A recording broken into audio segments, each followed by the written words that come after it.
Bonjour et bienvenue dans la grande interview. Notre invité aujourd'hui est le président du Burkina Faso, le capitaine Ibrahim Traoré. Votre Excellence, bonjour et merci beaucoup d'avoir accepté notre invitation. C'est un grand honneur de vous avoir sur notre plateau.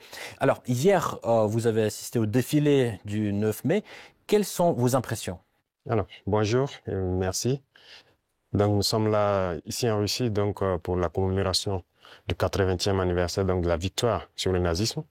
Et comme vous l'avez dit hier, on a assisté donc à la cérémonie, une parade et donc une cérémonie aussi de dépôt de gerbes donc sur la tombe du soldat inconnu. Je pense que c'est très symbolique. Nous avons appris beaucoup de choses au cours donc de ce séjour. Ce n'était pas uniquement une fête, mais c'est une célébration de la victoire d'un nouveau monde. Donc, ça a beaucoup de sens pour nous. Mais la qualité du défilé, qu'est-ce que vous en pensez? Oui, c'est comme je le dis, c'était parfait. Parfait, et ça nous a fait apprendre beaucoup de choses. Et quand on fait défiler les engins qui ont gagné la guerre, c'est-à-dire les T-34 jusqu'aux engins modernes, ça nous montre l'évolution donc technologique de l'armée russe. Et ça nous inspire, nous aussi, à nous mettre au travail pour pouvoir nous développer dans le même sens. Est-ce qu'il y avait certaines choses qui vous ont surpris, par exemple? Surpris, toujours, on est toujours surpris quand on voit l'avancée technologique. Et dernièrement, je pense qu'il y a une nouvelle arme qui a fait son apparition dans l'arsenal militaire russe, Oreshnik, qui donc nous avons pu voir passer. Et je pense que ça, c'est très significatif. Quelle est la signification de votre présence en tant que chef d'État africain? Car on sait bien que les Africains ont apporté leur contribution à la victoire des Alliés dans la Seconde Guerre mondiale. Bien sûr, c'est comme je l'ai dit, les Africains et les soldats donc, soviétiques ont contribué beaucoup à libérer le monde du nazisme. Et si le monde n'était pas libéré du nazisme, on ne sait pas ce que ça allait devenir. Et en suivant donc les événements, j'ai vu que la Russie, elle seule, a perdu 1 million de soldats sur le sol européen en combattant. L'Afrique aussi a donné, nos ancêtres ont beaucoup combattu sur le théâtre européen, principalement en France, en Belgique, en Italie, pour libérer le monde du nazisme. Donc c'est une histoire commune que nous partageons. Comment s'est déroulée la rencontre avec le président russe?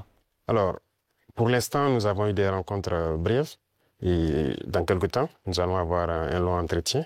Et ça se passe très bien et vraiment c'est très courtois, c'est amical, c'est fraternel et c'est tout ce qu'on demande donc en matière donc de nouvelles coopérations dans ce monde.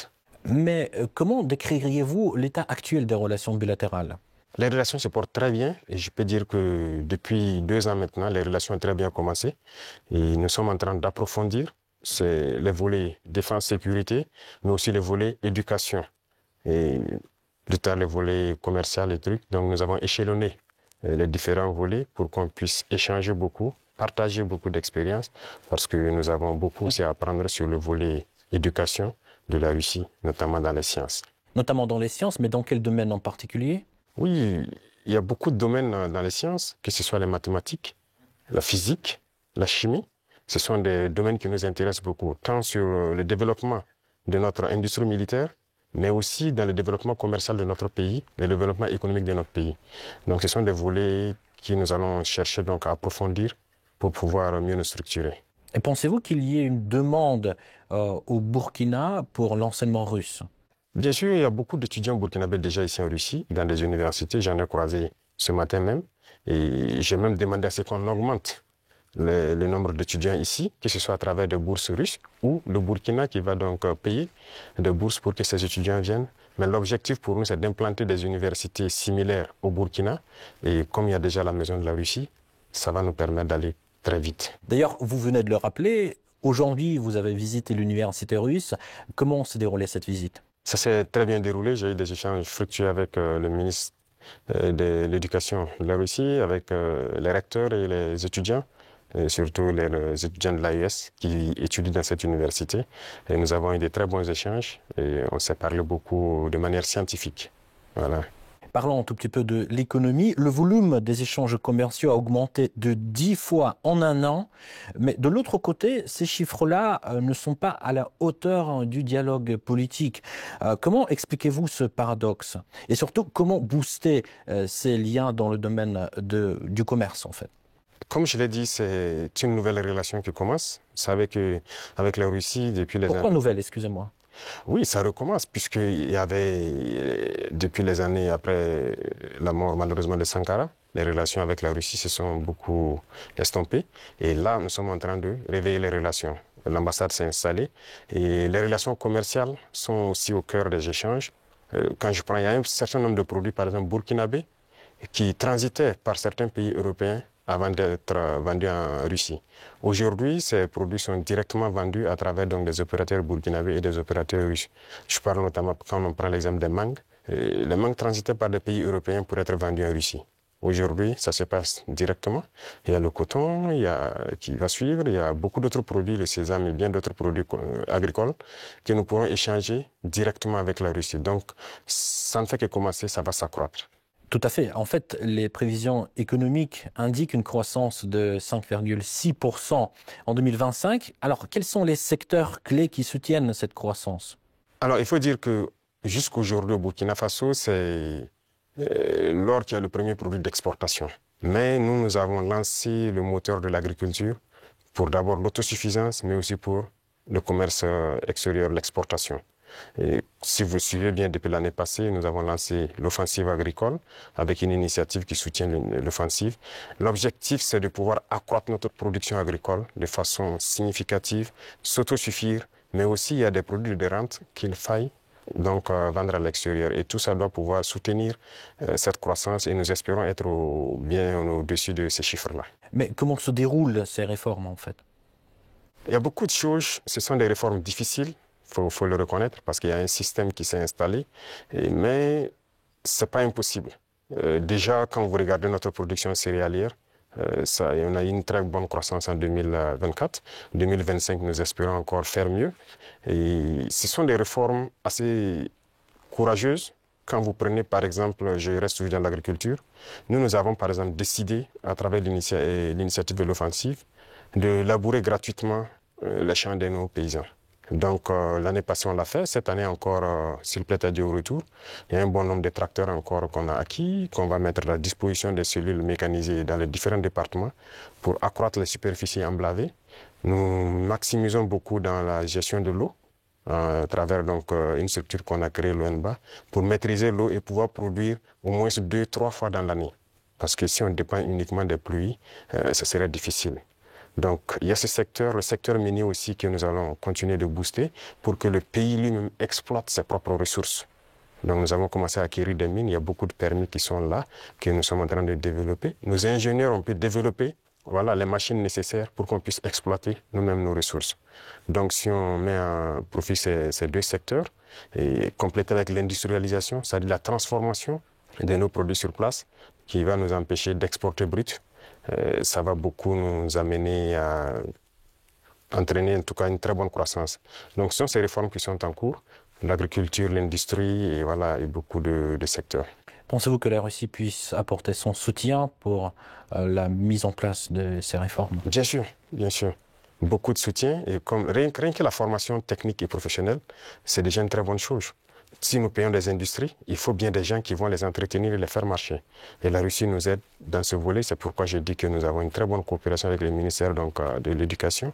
Ils vont nous permettre de former des techniciens, des ingénieurs qui doivent pouvoir entretenir tout ce que nous faisons, mais créer nous-mêmes nos propres unités industrielles.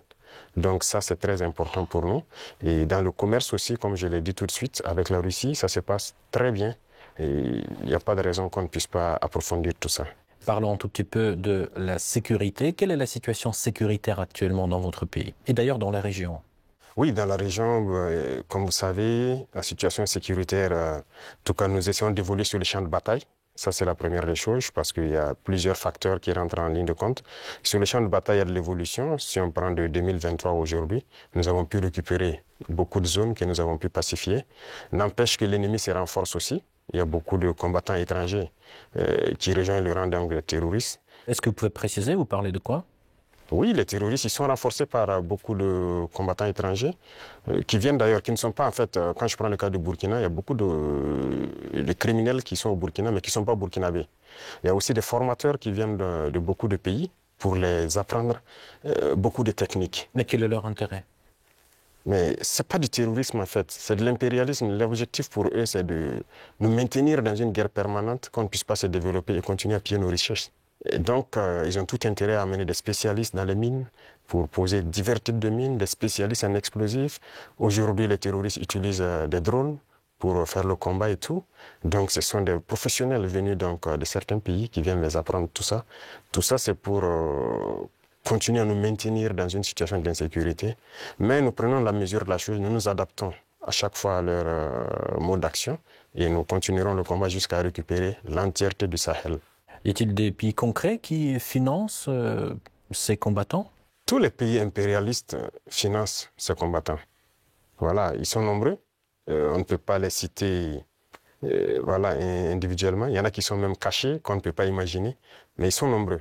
Ils sont nombreux. Il y a ceux qui ne sont pas cachés, qui le déclarent ouvertement. Je parle du récent scandale avec le soutien du terrorisme au Mali. Quel regard portez-vous sur ce qui s'est passé en fait au Mali? Oui, c'est malheureux, ils l'ont déclaré ouvertement qu'ils soutiennent les terroristes. Et nous avons aussi pu remarquer effectivement, avec un certain nombre de technologies que les terroristes ont pu avoir, que ça vient d'eux. C'est malheureux, c'est très malheureux, mais toujours est-il qu'on ne s'apitoie pas sur notre sort. Et nous avons pris la mesure de la chose, nous allons nous adapter, nous allons les combattre et ils ne pourront pas vaincre. C'est ça le plus important pour nous. Comment se poursuit la coopération humanitaire entre le Burkina Faso et la Russie? Ça se poursuit très bien. Je pense qu'il y a beaucoup d'échanges sur beaucoup de volets. Quand je prends le domaine donc, de la santé, parce qu'on a toujours des déplacés qui sont là. Et quand on dit un camp de déplacés, ça veut dire qu'il y a des situations sanitaires souvent compliquées. Et je pense que les services de santé coopèrent bien pour pouvoir appuyer donc, les services de l'action humanitaire pour pouvoir avancer. Et vous avez suivi en 2023, je pense que la Russie a fait un don de blé au Burkina Faso. C'était uniquement donc destiné donc aux personnes déplacées. Mais nous avons fait la promesse au président Poutine que nous ne souhaitons plus voilà, être ravitaillés en blé parce que nous allons produire le blé. Et je tiens cette promesse parce que nous avons commencé à produire notre blé en quantité pour satisfaire. Donc ce qui veut dire que la coopération sur ce volet-là nous amène nous-mêmes à nous développer, à booster beaucoup de choses pour pouvoir combler les vides. Face aux tensions géopolitiques actuelles, notamment la guerre tarifaire entre les États-Unis et la Chine, comment le Burkina Faso adapte-t-il sa stratégie économique et diplomatique? Alors, ce monde est en perpétuelle mutation. C'est de la folie, souvent, les choses qu'on voit. Et il faut rester aux aguets et pouvoir s'adapter à tout moment. Et ça, c'est très important parce que nous suivons l'actualité. Il y a une bataille économique un peu partout. Mais a priori, nous commerçons avec la Chine sans problème. Nous achetons beaucoup de choses de la Chine et les Chinois aussi achètent beaucoup de choses chez nous. Il y a des entreprises chinoises qui s'installent chez nous, malgré le fait que les gens ont essayé de dénigrer le Burkina Faso. C'est pareil avec la Russie actuellement. Donc tous les pays qui se battent aujourd'hui pour leur indépendance économique, nous essayons de collaborer mieux avec ces pays. Parce que c'est une forme d'oppression de l'impérialisme. Il y a lieu que ceux qui sont opprimés s'unissent pour faire face à cette hégémonie-là. Donc, a priori, on s'adapte à toute cette situation. Monsieur le Président, quel regard portez-vous sur la récente détérioration des relations avec l'Algérie? Alors, vous avez suivi les événements et je pense que tout le monde comprend comment ça fonctionne. Et nous sommes au regret de voir l'incident qui est arrivé à la frontière donc, algérienne avec le drone qu'ils ont abattu. Et il faut le dire clairement, c'est pas amical. C'est pas amical parce que aucun appareil, on n'abat pas un appareil volant comme ça. Lorsque tout le monde connaît le protocole. Donc il n'y a pas à se voiler la face. Si un appareil traverse votre frontière, même s'il rentre sur votre pays, on l'identifie. Les radars permettent de l'identifier. Et on sait il appartient à quel pays. Et il y a les relations diplomatiques pour ça. On contacte l'ambassade et il y a des attachés de défense, il y a beaucoup de mécanismes. On les contacte et ils peuvent confirmer si c'est leur appareil ou pas, s'il est sur le territoire par, voilà, peut-être qu'il a besoin d'aide ou bien il a perdu voilà, l'orientation et tout ça. Parce qu'un appareil peut être en l'air, il peut avoir des problèmes avec la météo, il est obligé de se cacher derrière les nuages, ça arrive très souvent dans nos pays. Donc un appareil rentre, on les demande, ils disent non, il y a beaucoup de couverture nuageuse, mais il y a en tout cas un phénomène météorologique qui l'amène à venir passer. Il peut avoir un problème technique, il peut demander de l'aide pour qu'on le guide à ce qu'il atterrisse. Donc il y a tellement de facteurs qui peuvent faire qu'un appareil se retrouve dans un espace aérien. On n'abat pas un appareil systématiquement. Le cas est arrivé avec nous. On a souvent vu un appareil américain qui est rentré sur notre territoire, qui faisait donc des reconnaissances et tout. On n'a pas abattu l'appareil. On a pris le soin de contacter l'ambassade américaine, qui ont pris quelques minutes. Ils nous ont confirmé que c'est leur appareil et ils ont dégagé l'espace. Donc, on n'abat pas un appareil systématiquement. Donc, c'est un acte délibéré, inamical d'abattre l'appareil et c'est regrettable. Mais si je comprends bien, vous ne fermez pas la porte au dialogue quand même. Non, il faut que les dirigeants comprennent que nous n'avons pas le choix que de nous unir face à cette situation de soi-disant terrorisme. Parce que c'est un phénomène assez complexe. Et je vous dis que le Burkina était assis dans les années 2012 à regarder le Mali. Et on était, quoi, le régime qui était en place était ami avec ces gens-là. Certains vivaient même à Ouagadougou. IAG a vécu à Ouagadougou. C'est la réalité. Mais qu'est-ce qui se passe aujourd'hui? Ils se sont retournés contre nous. Ce pas des gens libres. Ils sont manipulés par les impérialistes et les ordres qu'on les donne, ils donnent à leurs criminels sur le terrain, ils le font. Donc, il faut que chacun comprenne qu'on doit s'unir pour faire face. Il n'y a pas de négociation possible avec ces gens-là. Justement, parlons de cette unité, plutôt cette intégration qui se déroule actuellement au sein de l'AES. Où en est-on actuellement? Ça se passe bien, ça évolue. Nous sommes donc dans la Confédération. Et comme je dis, il y a beaucoup de choses à mettre en place. Voilà. Et il ne faut pas chercher à aller tellement vite et ne pas bien faire. Donc, nous sommes en train d'aller de manière progressive. Il y a beaucoup de structures à mettre en place. Il y a beaucoup de volets à mettre à niveau dans les trois pays. Parce que vous n'êtes pas sans savoir que sur le point de vue économique, on n'est pas au même niveau. Sur le point de vue militaire, il y a beaucoup de volets. Il faut essayer d'équilibrer. Et donc, ça nécessite la mise en place de beaucoup de structures, beaucoup de rencontres. Et la libre circulation, ça nécessite un certain nombre de paramètres à mettre ensemble. Vous avez dû voir qu'on a fait un gros travail pour aboutir à un document unique de sécurité pour le voyage et tout. Donc, c'est évolutif. Donc, ça se passe très bien. Justement, j'avais une question sur le volet économique. La création de la devise propre à l'AES est-elle toujours à l'ordre du jour? Oui, c'est à l'ordre du jour, forcément. Et donc, le processus continue. Il y a beaucoup de choses, comme dirais-je, beaucoup de billes à caler avant d'y arriver. Mais c'est forcément à l'ordre du jour. Si on parle de souveraineté, forcément, on a besoin de cette souveraineté-là. Voilà, donc c'est impératif. Peut-on s'attendre à l'élargissement de l'AES? Oui, dans le futur. Mais pour l'instant, comme j'ai dit, nous devons harmoniser nous-mêmes beaucoup de choses, mettre en place vraiment les bases, parce qu'il y aura beaucoup de protocoles additionnels, si vous le constatez, pour harmoniser nos politiques, que ce soit les politiques diplomatiques, économiques, voilà. Il y a beaucoup de politiques à harmoniser avant de permettre à ce que quelqu'un puisse s'ajouter. Mais y a-t-il déjà des pays qui s'intéressent à votre format? Oui, des pays s'intéressent. Voilà. Ils pourront être peut-être, je ne sais pas, pour l'instant, le président de la fédération, c'est le président malien. Il pourra donner son avis sur la question, mais il y a des pays qui s'intéressent, oui. Comment vous expliquez la baisse de l'influence française dans la région? Pas uniquement dans le Sahel, mais aussi dans l'Afrique de l'Ouest, par exemple. Je pense que c'est eux-mêmes qui ont contribué à baisser leur influence, parce qu'ils ont une conception paternaliste, voilà, de nos relations. Et vous voyez, quand vous prenez tout de suite tout ce qu'on fait, tout ce qu'on prend comme initiative, eh bien, c'est la Russie. Et quelqu'un parle, ils sont influencés par la Russie. Tout ce qui se passe, c'est la Russie. Pourquoi ils ont les yeux fermés comme ça? Donc l'Africain n'est pas capable de développer quelque chose. L'Africain n'est pas capable d'inventer, d'innover, de prendre des initiatives. C'est ça que nous combattons. Et tant qu'ils vont continuer de voir l'Africain comme ça, comme un sous-homme qui n'est pas capable de réfléchir, qui n'est pas capable d'innover, capable d'inventer, on ne pourra jamais être amis. Les époques ont changé. Donc c'est la vision même qu'ils ont du noir. Il faut qu'ils arrêtent ça. Parce qu'en nous traitant comme ça, c'est comme s'ils voient le noir comme un sous-homme. Et là, c'est dangereux. Il faut qu'ils changent de langage. Mais en quoi ça se voit, cette attitude? Et regardez dans leurs discours. Regardez dans leurs discours. Même le président français, toujours dans ses discours, les jeunes Africains sont influencés par la Russie. Il le dit. Les médias occidentaux, vous les écoutez souvent. Ils ne passent leur temps qu'à mentir. Et regardez aujourd'hui l'AES qui est un modèle qui est en train de se dessiner. Ils ne peuvent pas se lever du matin au soir sans parler du Burkina ou parler de l'AES. C'est impossible pour eux. Et chaque fois, ils cherchent à envoyer des informations pour diviser, pour manipuler la jeunesse. Mais ça ne passe plus.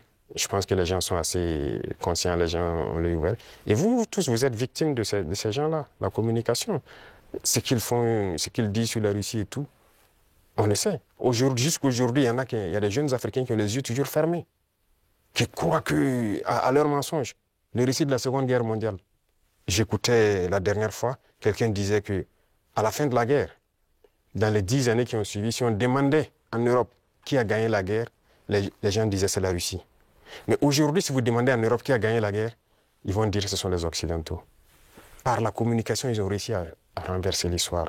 Et l'histoire africaine aussi, ils ont tout manigancé pour faire passer les mensonges. Et ça fait que les jeunes Africains, certains ne connaissent même pas l'histoire de l'Afrique. Qu'est-ce que l'Afrique a fait? Certains ne savent même pas que nos grands-parents ont combattu, ont été mis à l'avant comme chair à canon. Et au retour, ils les ont tués comme des animaux. Est-ce que les gens savent que quand la France expérimentait sa première bombe atomique, ce sont des soldats noirs qu'ils ont mis à côté dans le rayon létal pour voir l'effet que ça fait? Sortons les archives. Tout ce qu'ils ont utilisé contre l'Afrique, c'est terrible. Donc il y a tout ça qu'il faut communiquer pour que les jeunes Africains comprennent, parce qu'il y a beaucoup encore endormis qui continuent de communiquer pour les impérialistes. Ce qu'ils les disent de dire, ils le font. Peut-être parce que, voilà, ils les donnent quelque chose, je ne sais pas. Mais l'Africain doit comprendre son histoire, se réveiller.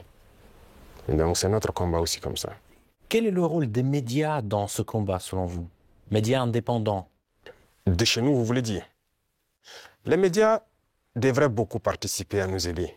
Mais vous voyez que nos médias, même, il y a certains médias qui sont des médias impérialistes. Ils ne sont assis que lorsque les médias européens, lorsqu'ils disent quelque chose, et ils reprennent. Et ils accentuent. Il y a plein de médias dans nos pays qui combattent même les régimes comme notre régime. Et ils passent leur temps aussi à raconter les mêmes balivernes que les médias occidentaux racontent. Mais c'est honteux. Si des Africains se comportent comme ça, c'est très honteux. J'imagine qu'il doit avoir honte de se regarder à la glace le soir. Si tu es payé pour raconter des mensonges sur le noir, c'est très grave. Donc, on est en train de conscientiser. Au Burkina Faso, si vous voyez, actuellement, beaucoup de médias accompagnent la dynamique, participent à conscientiser la jeunesse à travers des débats et tout. Donc, c'est ce que nous souhaitons vraiment pour les médias. Pensez-vous que notre média puisse aussi jouer son rôle dans ce combat? Bien sûr, beaucoup. Il faut jouer un rôle très important parce que, vous savez, je l'ai dit en 2023 à Saint-Pétersbourg, et je le répète encore aujourd'hui, la Russie a contribué à sauver le monde. L'Afrique a contribué à sauver le monde. Il faut le dire. Il faut que les jeunes le comprennent. Que tout ce qui se raconte dans les films Hollywood, c'est faux. Ce n'est que du mensonge. C'est la même chose. La guerre du Vietnam. Aujourd'hui, on voit, l'histoire est tronquée. Mais il faut communiquer. Vous voyez, moi, ils n'aiment pas que je parle. On trouve que je parle trop et tout. Pour que je me taise, pour qu'eux, ils parlent et que leur version passe. Non. Moi, mon plus grand regret, c'est d'avoir passé une bonne partie de ma jeunesse à écouter des radios comme RFI, France 24. J'ai été dans des pays où ces radios étaient fermées. Mais on prenait des applications, on enregistre leur journal pour écouter. Mais à partir d'un moment, il y a un déclic. Et je commence à comprendre qu'ils conditionnent nos cerveaux pour accepter ce qu'ils veulent. C'est leur narratif qu'ils veulent qu'on apprenne. Et depuis ce temps, moi, je commence à faire la part des choses. Et j'ai compris que c'est très dangereux ce qu'ils font. Et aujourd'hui, plus que jamais, je me rends compte qu'ils ont conditionné l'esprit, surtout des Africains. Donc vous pouvez participer beaucoup à éveiller la conscience de la jeunesse pour que les gens comprennent comment fonctionne le monde et ne pas se laisser embarquer par ces gens-là. Ma toute dernière question, juste pour conclure sur une note positive, quelles sont les perspectives des relations entre la Russie et le Burkina Faso selon vous? Beaucoup de perspectives à venir. Et comme je l'ai dit, avec la parade que j'ai vue, je pense qu'il y a une très bonne coopération. Parce que c'est bien, actuellement, nous payons du matériel, mais il faut qu'on développe l'industrie militaire, par exemple. Et la Russie peut contribuer beaucoup. Et vous savez que la Russie, il y a beaucoup de scientifiques, de savants, qui sont russes. La preuve, on vient de quitter dans l'université de Mendeleev. Ils peuvent nous accompagner beaucoup dans la formation pour aussi prévaloir, parce que chez nous, nous avons des jeunes talents, des génies qui arrivent à créer des choses, mais il leur manque l'apport mathématique, la science pour pouvoir améliorer ce qu'ils font. Et donc la Russie peut nous aider beaucoup dans ce domaine. Ça va nous aider sur le volet militaire, sur le volet industriel, parce que ce sont les machines qui font marcher le monde. Et aujourd'hui, la technologie qui est là, que ce soit l'informatique et les réseaux, la télécommunication et tout, sur ce volet, la Russie est en train de beaucoup collaborer. Donc, à l'avenir, toutes ces perspectives sont donc mises à l'ordre du jour pour que nous puissions donc voilà, arriver à un objectif certain que nous souhaitons. Votre Excellence, merci beaucoup pour cet échange très intéressant et très enrichissant. Je rappelle, c'était le président du Burkina Faso, le capitaine Ibrahim Traoré. Merci encore. Merci à vous.